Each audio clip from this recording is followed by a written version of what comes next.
Imagine walking into a dark forest at twilight and seeing thousands of tiny floating lanterns drifting through the trees. It looks like a scene straight out of a fantasy movie, but it is 100% real. These are fireflies, and they are one of the greatest mysteries of the natural world. How does a tiny bug, no bigger than a paperclip, generate a light so bright that we can see it from hundreds of feet away? And why don't they burn themselves up in the process? If you have ever touched a light bulb after it has been on for 10 minutes, you know it gets hot enough to burn your skin. Yet these insects are literally walking around with a glowing tail that stays completely cool to the touch.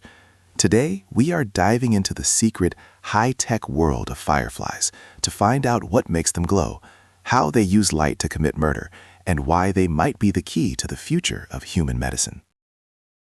To understand the firefly, we first have to talk about how humans make light.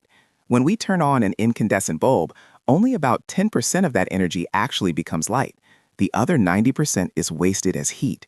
This is why light bulbs are so inefficient and why they get so hot. But fireflies, they are the ultimate engineers. They produce what scientists call cold light.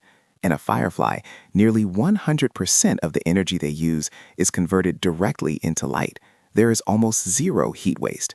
If we could figure out how to replicate this on a human scale, our energy problems would practically vanish overnight. So, how do they do it? It all happens in a specialized organ at the end of their abdomen called the lantern. Inside this lantern, a complex chemical reaction is taking place every single time they blink. There are 4 main ingredients in this recipe. First, you have a molecule called luciferin. Think of this as the fuel.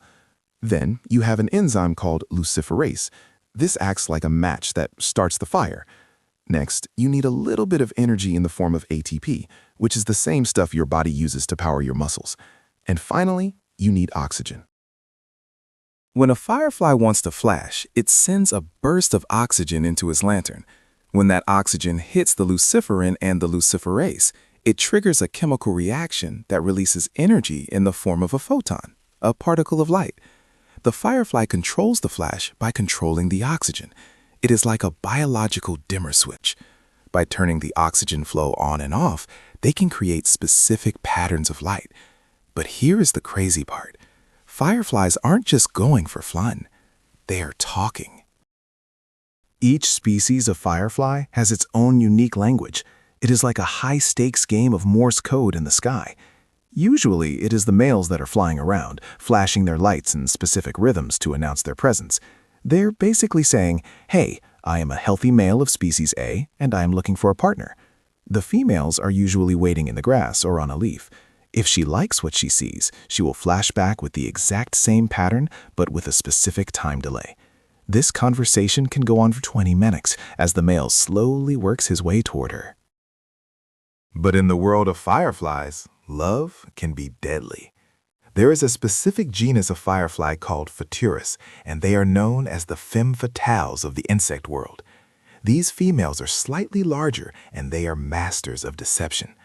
A Phaturus female will sit in the grass and listen to the flashes of a completely different species. She learns their code. When a male of that other species flashes his love song, she mimics the response of his own females perfectly. The poor male thinks he has found a mate, but when he lands, the Phaturus female attacks and eats him. She does not just eat him because she is hungry, though. There's a deeper, more scientific reason. Many fireflies contain a bitter chemical called lucibuphigins. This chemical is a powerful steroid that makes the firefly taste terrible to predators like spiders and birds. It is actually toxic to some animals. The Phaturus fireflies do not produce this chemical naturally, so they eat other fireflies to steal their poison. By consuming the male, she absorbs his toxic defense system and passes it on to her eggs, making her babies untouchable to predators. It is a brutal, calculated theft of chemical armor. Now, you might be wondering, if fireflies are so full of energy and light, why do we not see them everywhere? The truth is, fireflies are in trouble. If you feel like you saw way more fireflies when you were a kid, you are probably right. Scientists have noticed a massive decline in firefly populations around the world. One of the biggest reasons is light pollution. because fireflies rely on their own light to find mates.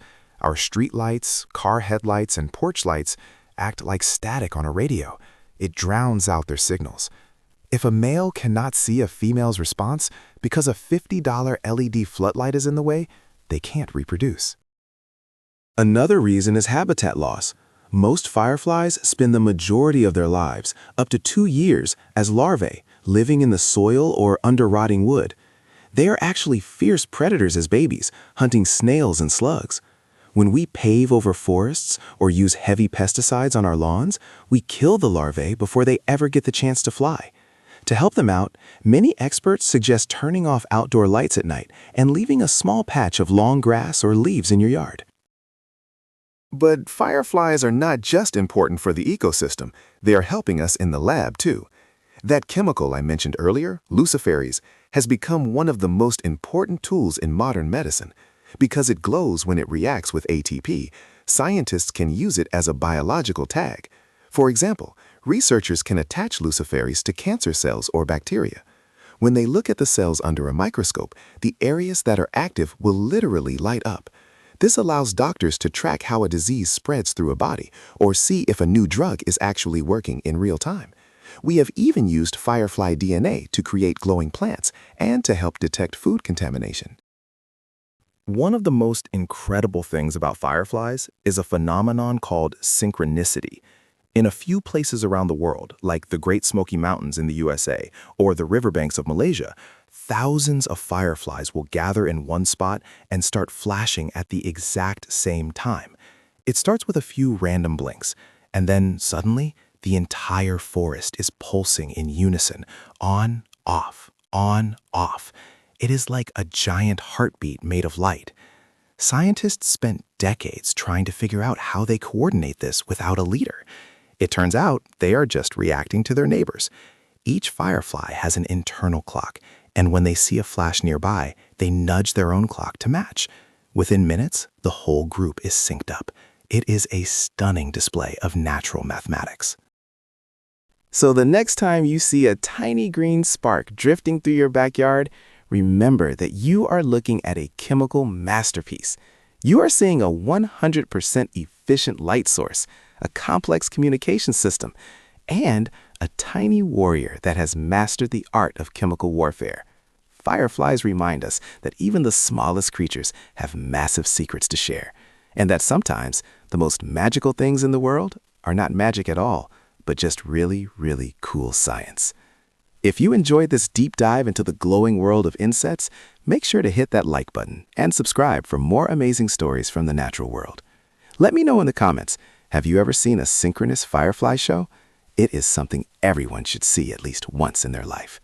Thanks for watching, and I will see you in the next one.